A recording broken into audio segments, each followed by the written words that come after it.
Quand on pense aux compétitions dans le domaine de la musculation, on pense uniquement à la scène, à la lumière, à l'exposition, à un jour précis. Mais c'est juste un moment éphémère.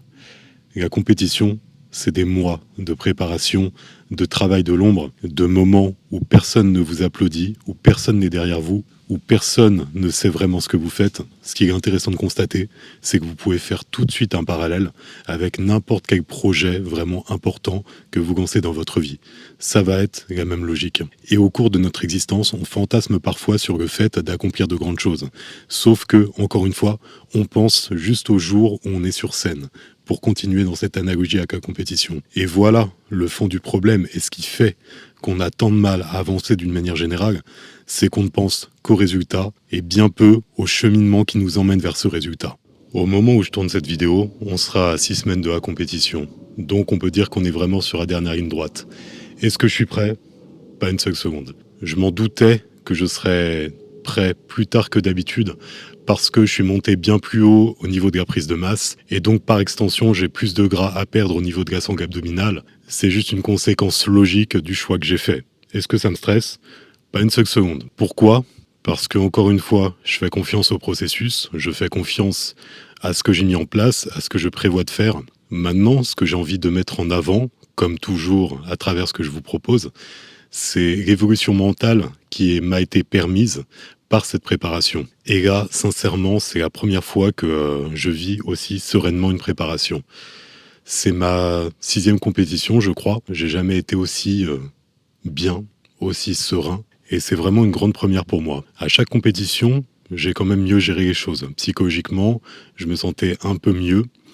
Mais les dernières semaines étaient toujours très compliquées mentalement. Qu'est-ce qui fait que je vis mieux les choses au final? Bien la répétition, le fait de refaire des compétitions bien évidemment, mais surtout le travail sur soi. C'est important à chaque fois que l'on vit quelque chose que l'on estime être négatif, d'en tirer des conclusions et de réfléchir à comment faire pour que cela ne se reproduise pas.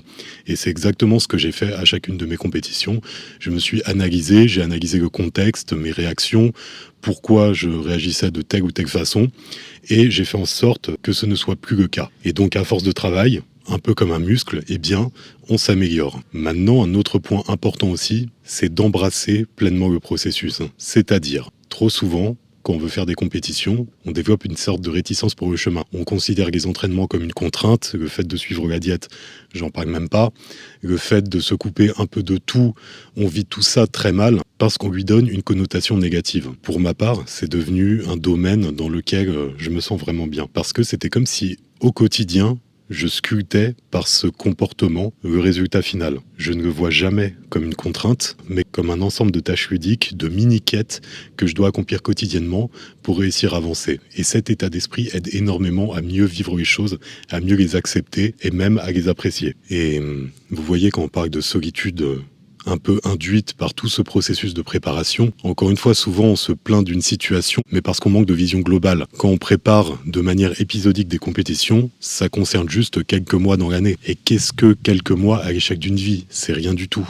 D'autant plus que si vous avez un véritable entourage choisi et non subi, c'est-à-dire des gens fiables, de véritables amis, ils sont compréhensifs et vous les retrouverez une fois la compétition faite. Donc ce n'est pas du tout un problème. Maintenant, c'est sûr que si on laisse toujours reposer notre bien-être sur les autres, sur l'acceptation des autres, sur certaines actions liées aux autres, ça va être excessivement difficile. Une fois qu'on a choisi notre chemin, qu'on a accepté, qu'on a décidé d'y prendre du plaisir, il est important quand même maintenant d'y mettre de l'inconfort. Et oui, on en revient toujours à ce fameux masochisme, mais en même temps, nous n'aurions pas choisi ce sport si nous ne l'étions pas. C'est limite un droit d'entrée obligatoire pour aller vers ce sport. Et ça, je pense que j'arrêterai jamais d'en parler, parce que c'est juste indispensable à notre pratique, et c'est ça que nous apprend la musculation dans le fond. Encore une fois, il faut s'extraire des images, des clichés un peu superficiels qu'on peut avoir de ce sport, et en faire quelque chose de productif pour notre vie de tous les jours. Parce que, objectivement, si on observe notre vie, elle est majoritairement composée d'inconfort. Dans notre vie tous les jours, dans toutes les épreuves que nous serons amenés à affronter lors de notre existence, on sera constamment confronté à de l'inconfort. Mais si on ne travaille pas ce muscle qu'est le mental pour faire face à de l'inconfort, bien évidemment, on s'effondrera à la moindre épreuve. Moi, le premier, c'était une de mes spécialités étant plus jeune. Et encore maintenant, je ne suis pas du tout un surhomme. Et dans certains domaines, ça m'arrive de me laisser vraiment dépasser psychologiquement lorsque je suis face à quelque chose d'inconfortable. Mais bref, pour revenir à la musculation, comment cultiver ce goût de l'inconfort? Déjà, lors de nos séances, j'en parle tout le temps, mais bon, je suis obligé de tourner en boucle sur ce sujet parce que, d'une manière générale, l'humain évolue peu là-dessus. Je vois des gens s'entraîner en salle, être déterminés, engagés dans ce qu'ils font, c'est bien, mais c'est une minorité. La plupart des pratiquants de musculation sont dans une approche très détente loisir de leur pratique. Et attention, encore une fois, je ne parle pas des gens dont c'est juste l'objectif. Il n'y a aucun souci avec ça. Mais le paradoxe, c'est que justement les exemples que je vous cite ont certaines ambitions, veulent obtenir certains physiques, sauf qu'ils ont un comportement en totale opposition à ce qu'ils veulent obtenir. Donc, que faire? Aller un peu plus loin dans ces séries. Améliorer la technique, améliorer la contraction du muscle que l'on veut cibler. Arrêter de s'arrêter systématiquement à 10 répétitions parce qu'il y a marqué 10 répétitions sur le programme. Surtout quand on voit que la personne peut en faire facile 5 de plus et encore. Arrêter avec les temps de repos de 10 minutes. Oui, il y a des études qui disent qu'un temps de repos un peu plus long peut être plus productif en termes de force, sauf que pour ça, il faudrait déjà forcer. Donc prendre des temps de repos de powerlifter quand on ne force pas sur ces répétitions, ça n'a strictement aucun intérêt. Enchaîner ces exercices, qu'est-ce que c'est que cette logique de finir un exercice, de décharger la machine, bon ça c'est bien, d'aller vers la machine suivante et de prendre un temps de repos pour s'être déplacé entre deux machines. Déjà, après avoir déchargé, après avoir checké ses messages, bu un peu d'eau, nettoyé la machine, on est déjà facile à 4 minutes de repos. Donc pourquoi se reposer quand on arrive sur une machine? Être vraiment concentré dans sa séance, arrêter de se transformer en suricate dès que quelque chose de féminin rentre sur le plateau musculation. Donc voilà, déjà, qu'est-ce que c'est cultiver un certain goût de l'inconfort lors de nos séances?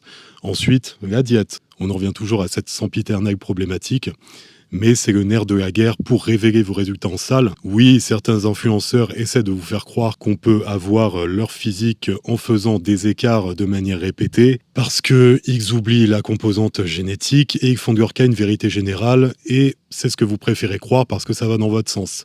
Très bien, mais c'est ce qui fait que, et ceux qui sont en salle depuis des années ont sans doute observé les mêmes choses, mais c'est ce qui fait que la majorité des pratiquants ont le même physique 10 ans après, pour ceux qui tiennent 10 ans. Mais ce n'est pas pour rien. Donc l'adversité dans le domaine de la diète, qu'est-ce que c'est? Arrêtez de manger comme un sac. Arrêtez de manger tout et n'importe quoi. Arrêtez de laisser reposer son bien-être sur de la compensation sucrée. Arrêtez dès que l'on ressent une émotion négative de se jeter sur le sucre tout de suite.